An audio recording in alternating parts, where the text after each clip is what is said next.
Hantsi Top TV, gidan sahihan labarai.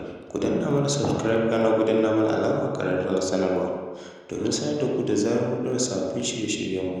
Mun gode da ziyartar wannan tasha tamu mai albarka.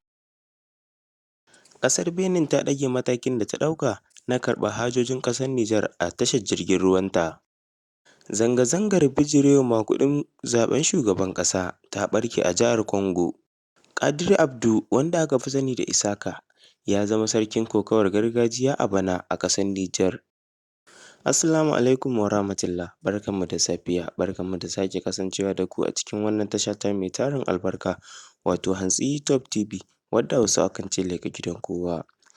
Idan wannan shi ne farkon shigowarka wannan tasha, ka danna mana subscribe kana ka danna mana alamar ƙararrawar sanarwa domin sanar da kai da zarar mun ɗora sababbin shirye-shiryenmu wanda babu yaudara ko ƙarya a cikinsu.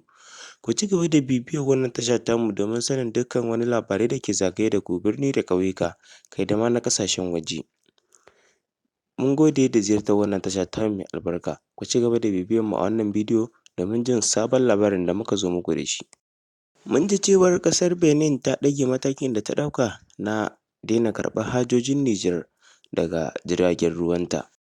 Wannan na zuwa ne a cikin wata sanarwa da babban daraktan tashar jirgin ruwan Kwatano, wato Pat Joseph Johan ya fitar, yana mai cewa ƙasar Benin ɗin ta ɗage matakin nata ne na daina karɓar hajojin ƙasar Nijar a tashar jiragen ruwanta. Ƙasar Benin ɗin ta ɗauki matakin daina karɓar hajojin ƙasar Nijar ne a tashar jiragen ruwan nata tun a 25 ga watan Oktoban shekarar da ya gabata.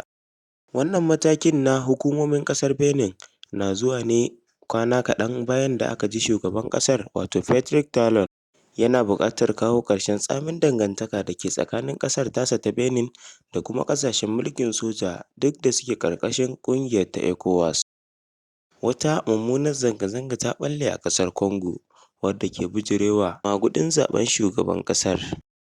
Hukumar zaɓen ƙasar ta Congo, wato CENI, ta ce shugaban ƙasar ya samu kaso 73.34 cikin ɗari na ƙuri'un da aka jefa a faɗin ƙasar a zaɓen da 'yan takarkaru guda 20 suka fafata a tsakaninsu.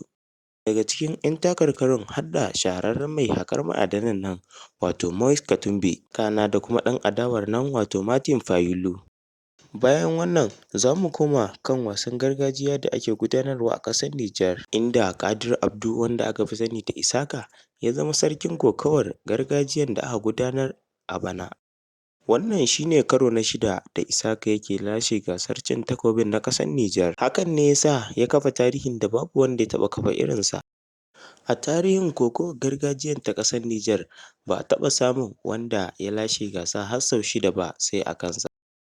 To kada dai ku sha'afa, wannan na zuwa muku ne daga tasharku mai farin jini, wato Hantsi Top TV, wadda ta saba kawo muku zafafan labarai wanda babu yaudara ko ƙarya a cikinsu. Idan wannan shi ne farkon shigowarka wannan tasha, ka danna mana subscribe kana ka danna mana alamar ƙararrawar sanarwa domin sanar da kai da zarar mun ɗora sababbin shirye-shiryenmu wanda babu yaudara ko ƙarya a cikinsu.